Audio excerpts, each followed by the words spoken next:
Let's go! The outside noise around this program is way different than it was when I started. Tennessee fans, you start off in a hole, but you have Josh Heupel. And at the end of this video, I'm going to share why he is the SEC's best coach, because this was a masterpiece. And hopefully the Vols can come back and go to the playoff.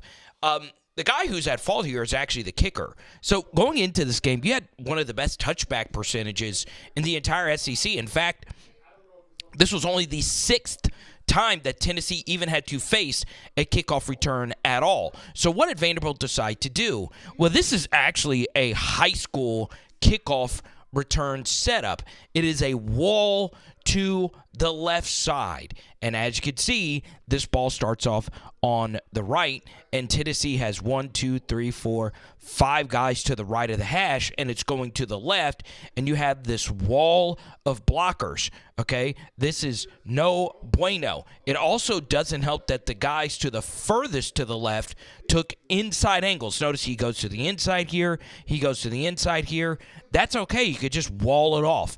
But guess what? Tennessee has backside contained here with a walk-on, number 37. Not going to say his name because, he's a walk-on. I'm always cheering for him. But I get asked this question a lot. Why do elite programs play their elite players on kickoff return? Well, it's because you can't just put walk-ons out there because the game is moving so daggum fast. I want you to see what happens here to 37, okay? This is very interesting, all right? They show here, obviously, they stopped it on the broadcast, and he goes to the inside. But watch what happens. 37 is actually right here to make this play, and the bottom line is he doesn't have to make the play. All he has to do is slow it down. So he takes on 2 blocks, and he's knocked down to the ground, all right? If you're able to keep your feet and keep your head up, he would know to not just run in this direction. You see, he's right here in the hole ready to make this play, but the game is moving too fast for the walk-on, and he's out of the gap that he was supposed to be in, and it's a touchdown. That's why playing walk-ons, there's a lot of walk-ons and backups on this kickoff unit, and the reason is because you've had so many touchbacks on the season. So the Vols probably need to put more starters out there.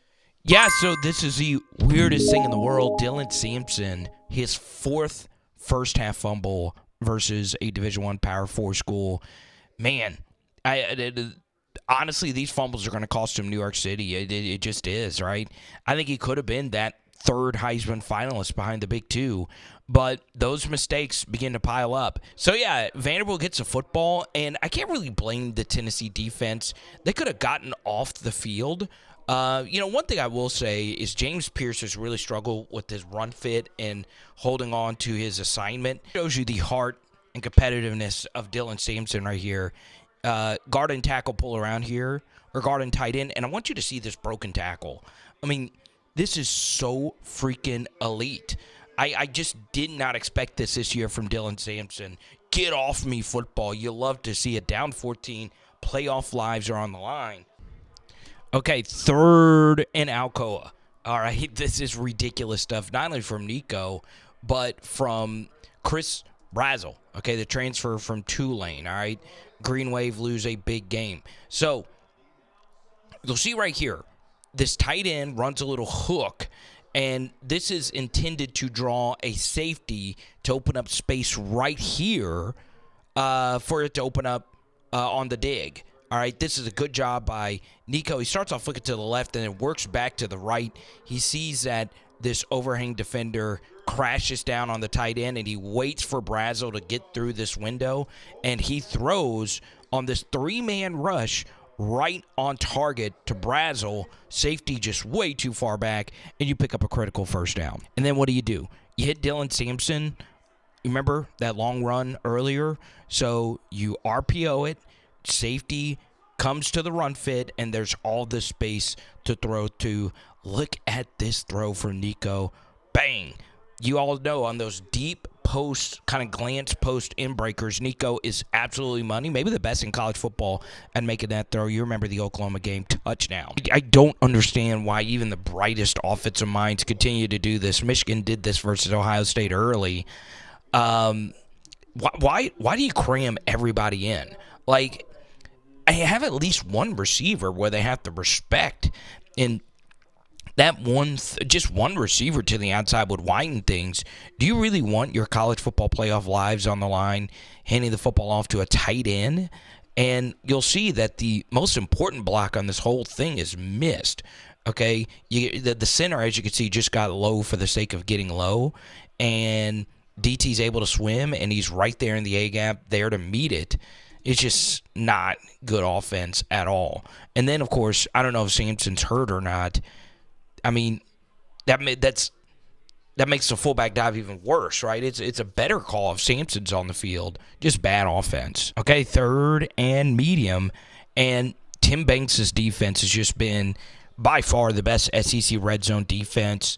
Man, they've just been, and it's the extended red zone, not the red zone.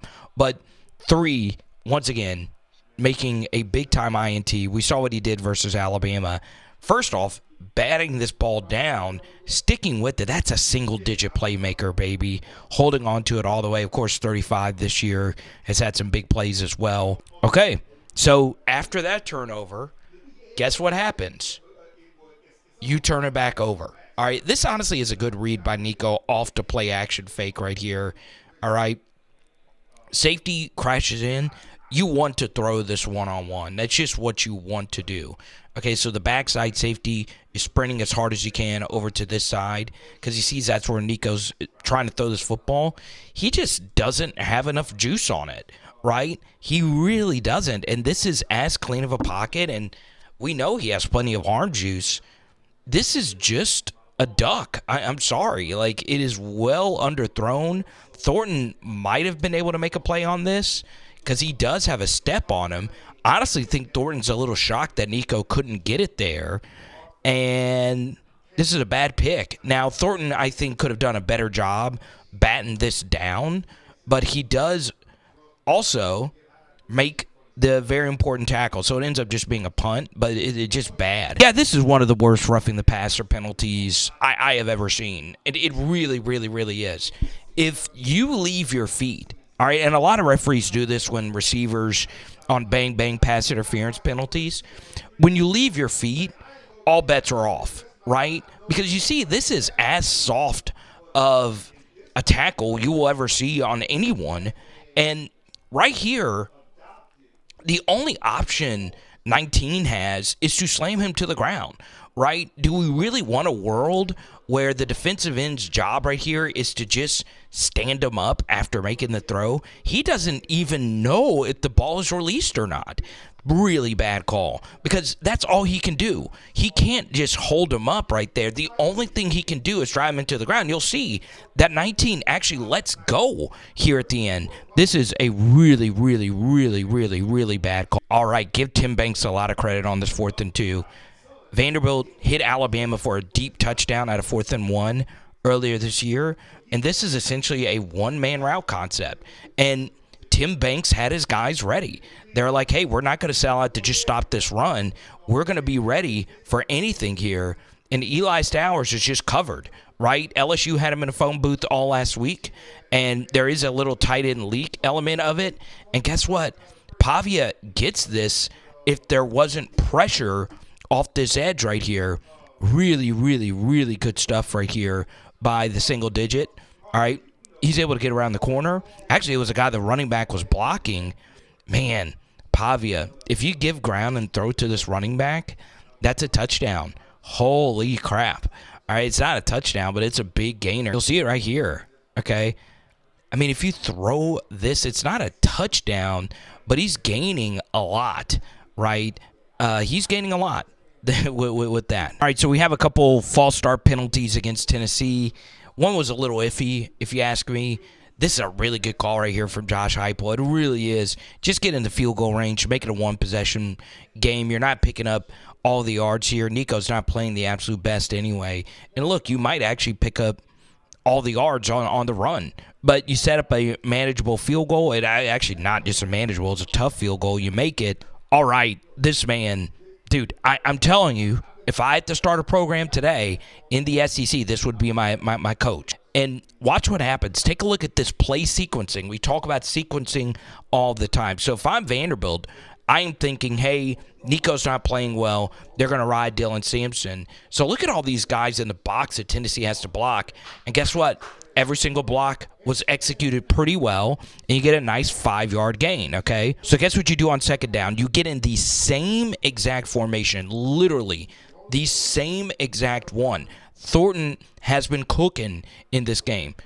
And guess what? Nico decides to pull it. He sees that the safety is slightly out of position. You can see he's trying to jump this slant. Nico, with pressure in his face, allows Thornton to go through this next window. And look at this throw, y'all. Look at this throw. Bang. Hits him right in the chest again. All right, this one was just a little bit behind him, but it still hit him pretty well in stride.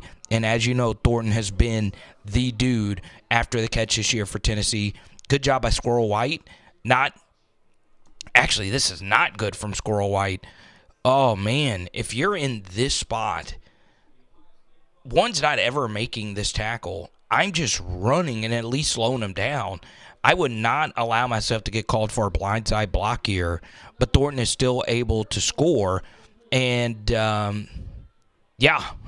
And when I saw this initially, I thought that this was the yellow flag being thrown, but that's a good job by Thornton taking it all the way in. 3rd and 12. I mean, look at this twist stunt. It's as good as you're going to see. Twist stunts are always better if you have an explosive, ridiculous 3-tech here, Norman Lott. He's been so good. Can someone explain to me why Norman Lott on his senior day didn't have anyone standing next to him? That has been bothering me nonstop. Center's too late to come over. Good job by 19, who's had a wonderful season, and he's able to make this sack right here. Good stuff. Norman Lott cleans up as well.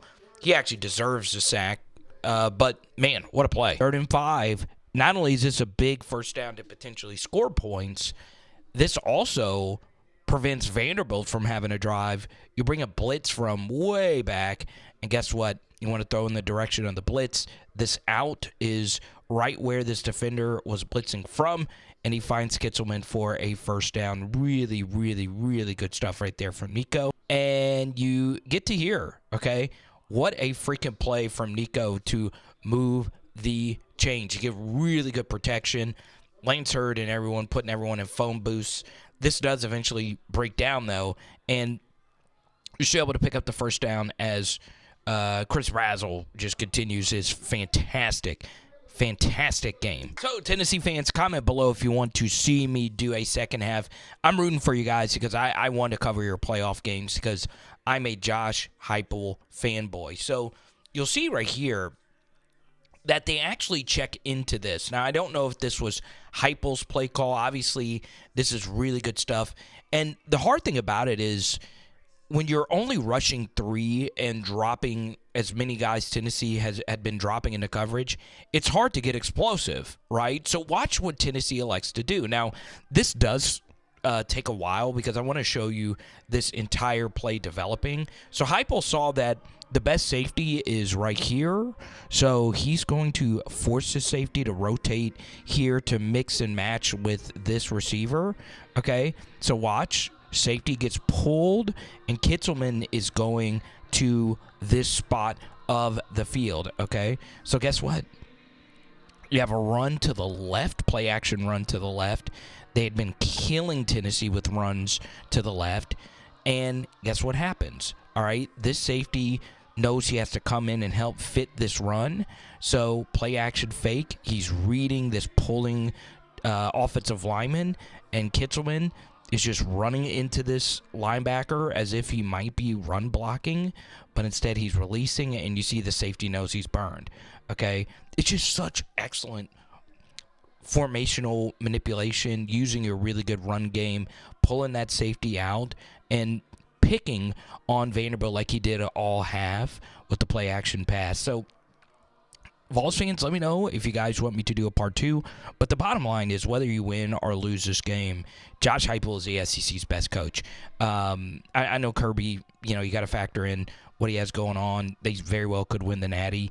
They got the best players, but come on. I mean, what Heupel's done is nothing short of amazing. Now, I am in Baton Rouge. So I got to get out there and tailgate and bourbon.